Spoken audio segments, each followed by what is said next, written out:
1786년 겨울, 의빈이 아들을 낳았습니다. 나의 첫 아들이었습니다. 아이를 처음 안았을 때의 그 감동을 나는 평생 잊을 수 없을 것입니다. 작고 따뜻한 생명이 내 품에 안겨 있었습니다. 이 아이가 나와 의빈 사이에서 태어났다는 사실이 믿기지 않았습니다. 나는 그 아이를 무뇨세자라 명명했습니다. 무는 학문을, 효는 효도를 뜻했습니다. 이 아이가 훌륭한 세자로 자라기를 바라는 마음을 담았습니다. 의빈은 훌륭한 어머니였습니다. 밤낮으로 세자를 돌보며 한순간도 아이 곁을 떠나지 않았습니다. 아이가 울면 밤새 안고 달래고 아이가 웃으면 함께 웃었습니다. 나 역시 정사의 틈틈이 의빈의 처소를 찾았습니다. 세자를 안고 그 작은 얼굴을 들여다보는 시간이 내게는 유일한 휴식이었습니다. 전하, 세자가 전하를 닮아 눈매가 또렷합니다. 아니요, 그대를 닮아 마음이 고들 것이오. 우리는 그렇게 행복한 시간을 보냈습니다. 16년을 기다린 끝에 얻은 사랑, 그리고 그 사랑의 결실. 나는 더 이상 바랄 것이 없다고 생각했습니다. 세자는 건강하게 자랐습니다. 100일이 지나고 돌이 다가왔습니다. 나는 세자의 돌잔치를 성대하게 준비하도록 했습니다. 1787년 가을, 무뇨세자의 돌잔치가 열렸습니다. 궁중은 축제 분위기였습니다. 신하들이 모여 세자의 장수를 기원했고 나는 의빈과 함께 세자를 안고 그들의 축하를 받았습니다. 조선의 미래가 밝습니다. 전하, 신하들의 말에 나는 흐뭇하게 웃었습니다. 세자는 내 품에서 호기심 가득한 눈으로 주변을 두리번거렸습니다. 그날 밤 신하들이 모두 물러간 후 나는 의빈의 처소에 남았습니다. 세자는 이미 잠들어 있었고 의빈과 나는 조용히 아이를 내려다보았습니다. 과인이 이런 날을 맞이할 수 있을 줄 몰랐소.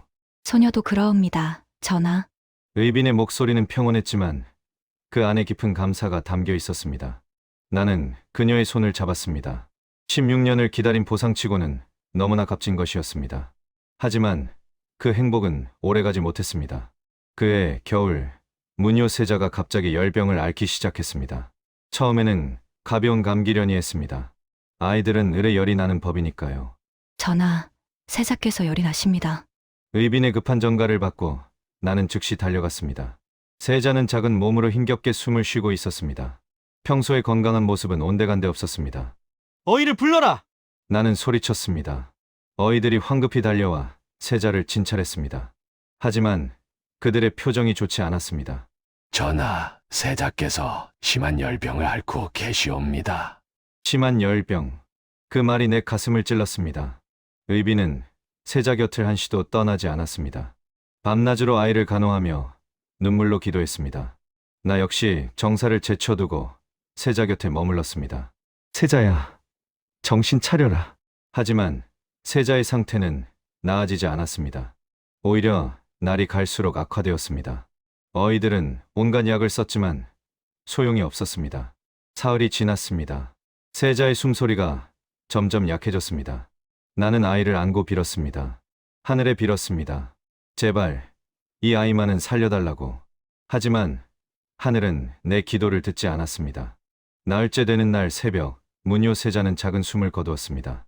겨우 돌을 넘긴 어린 나이에 이 세상과 작별한 것입니다. 아니 돼요, 세자야. 의빈의 비명이 궁궐을 흔들었습니다.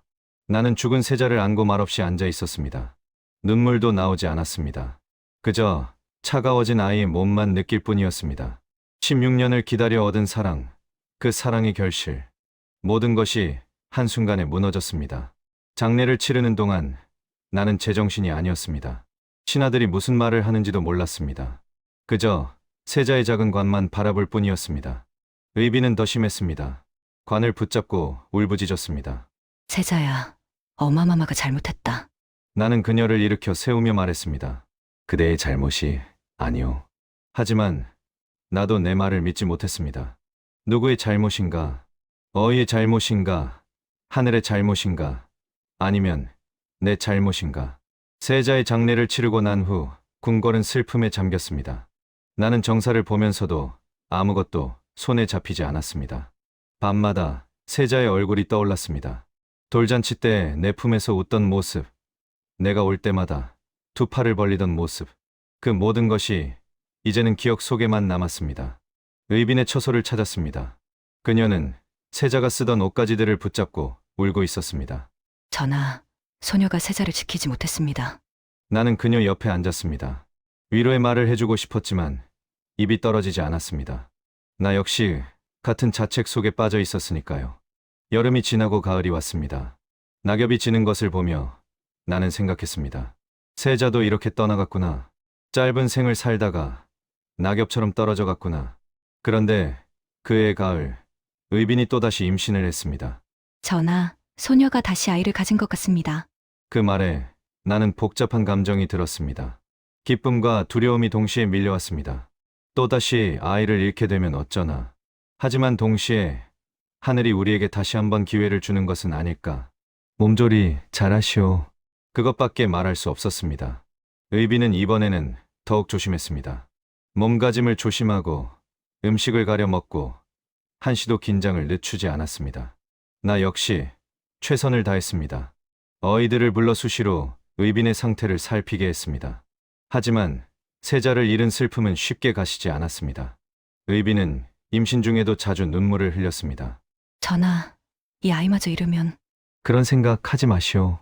나는 그녀를 안았습니다. 하지만 내 마음속에도 같은 두려움이 있었습니다. 겨울이 되었습니다. 의빈의 배는 점점 불러왔습니다. 출산일이 다가오고 있었습니다.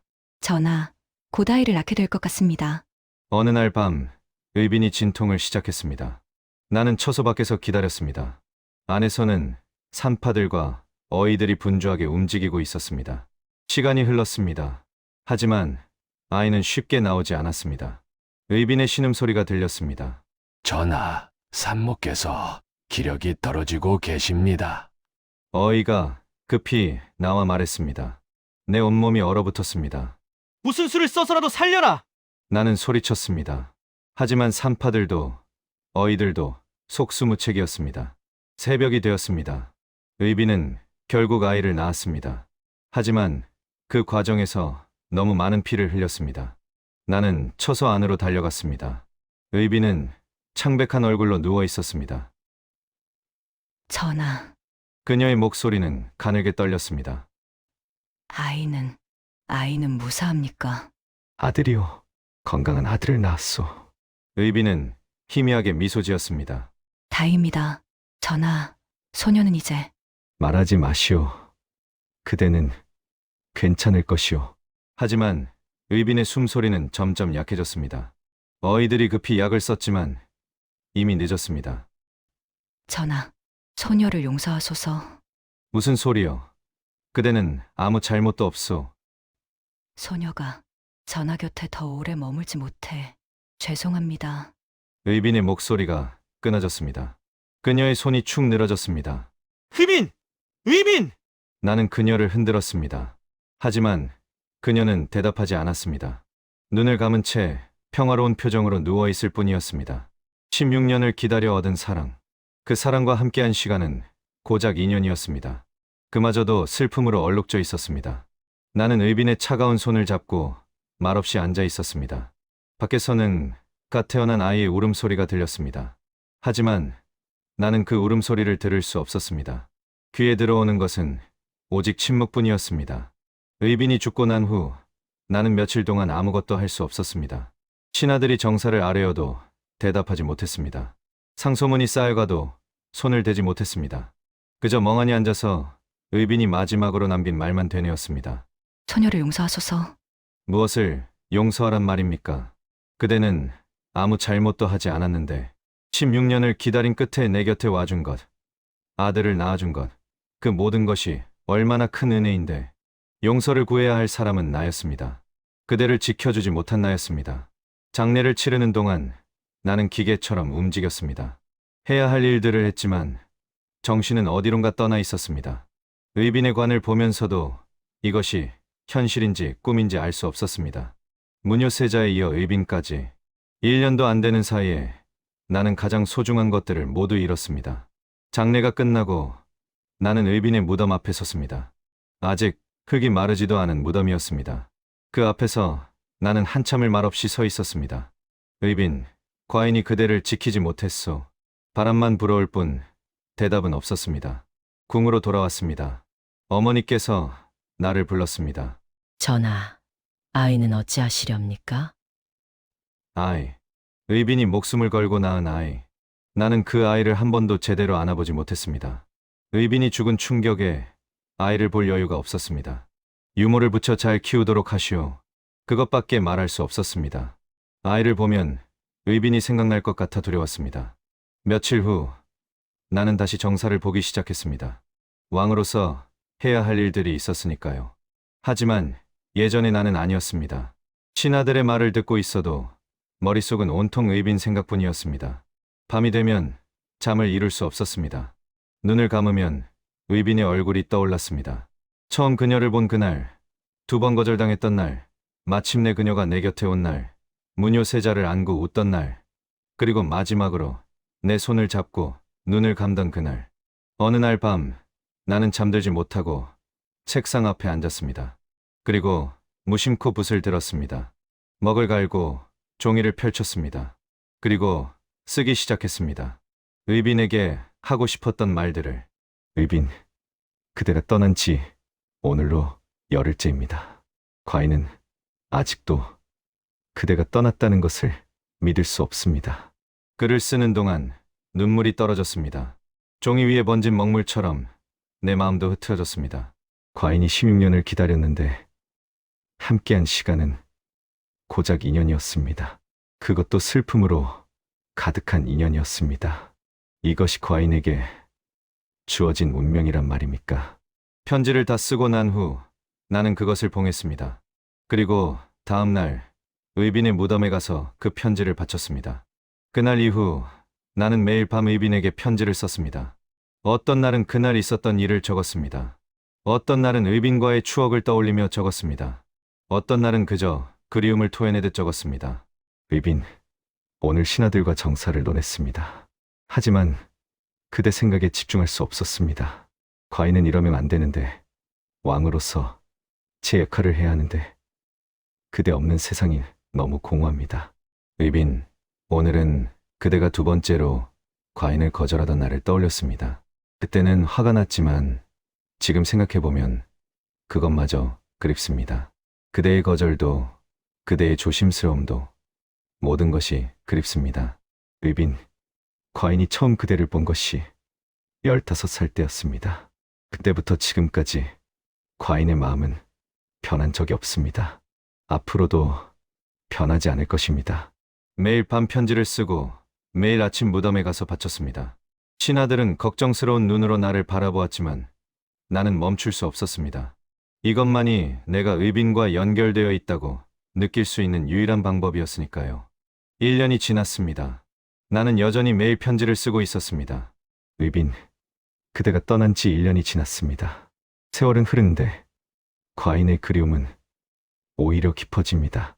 시간이 지나면 나아질 줄 알았는데 그렇지 않습니다. 어느 날 어머니께서 나를 불렀습니다. 전하, 그만 좀 쉬십시오. 매일 무덤을 찾는 것이 전하의 건강에 좋지 않습니다. 과인은 괜찮습니다. 어마마마. 아이는 어찌하시렵니까? 의빈이 낳은 아이를 한 번도 제대로 보지 않으셨습니다. 나는 대답할 수 없었습니다. 아이를 보는 것이 두려웠습니다. 의빈이 목숨을 걸고 낳은 아이를 보면 그 무게를 감당할 수 없을 것 같았습니다. 2년이 지났습니다. 나는 여전히 편지를 쓰고 있었습니다. 의빈, 요즘 과인은 그대와 함께했던 시간들을 자주 떠올립니다.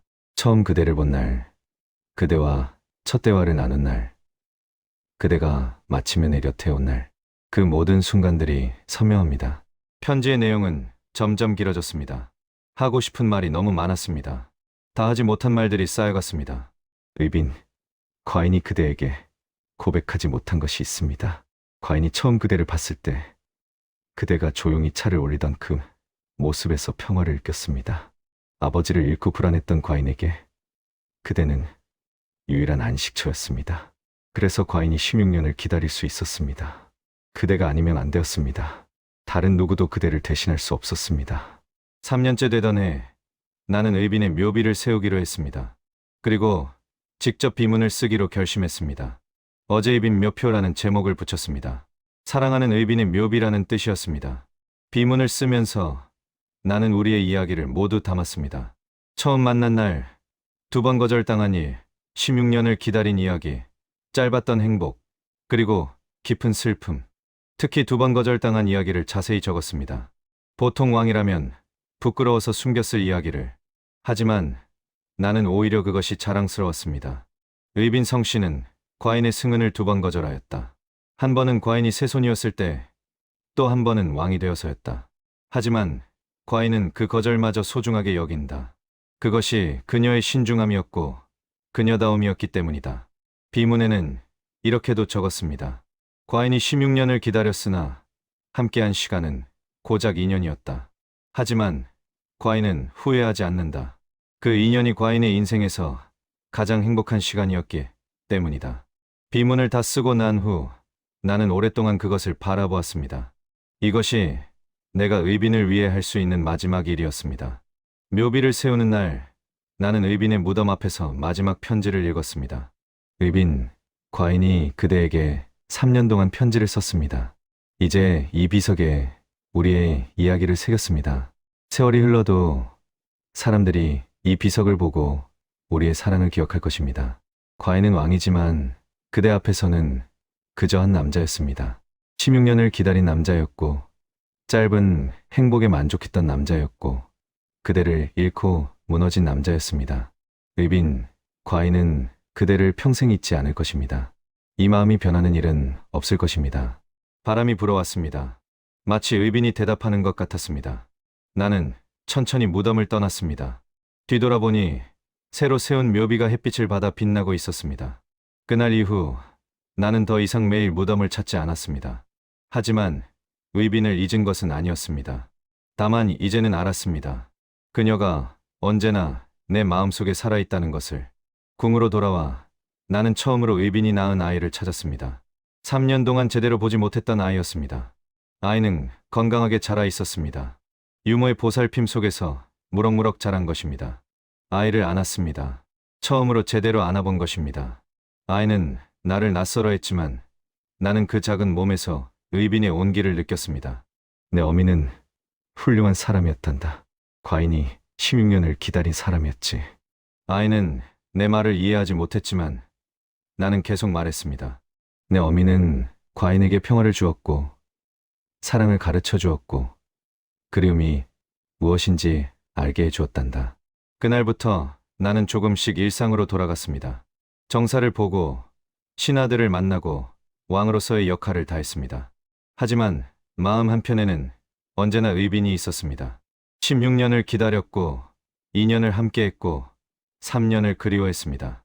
그것이 나와 의빈의 이야기였습니다. 우리는 기록을 읽지만 그들은 살아냈습니다. 다음 이야기도 기록의 이면에서 전해드리겠습니다.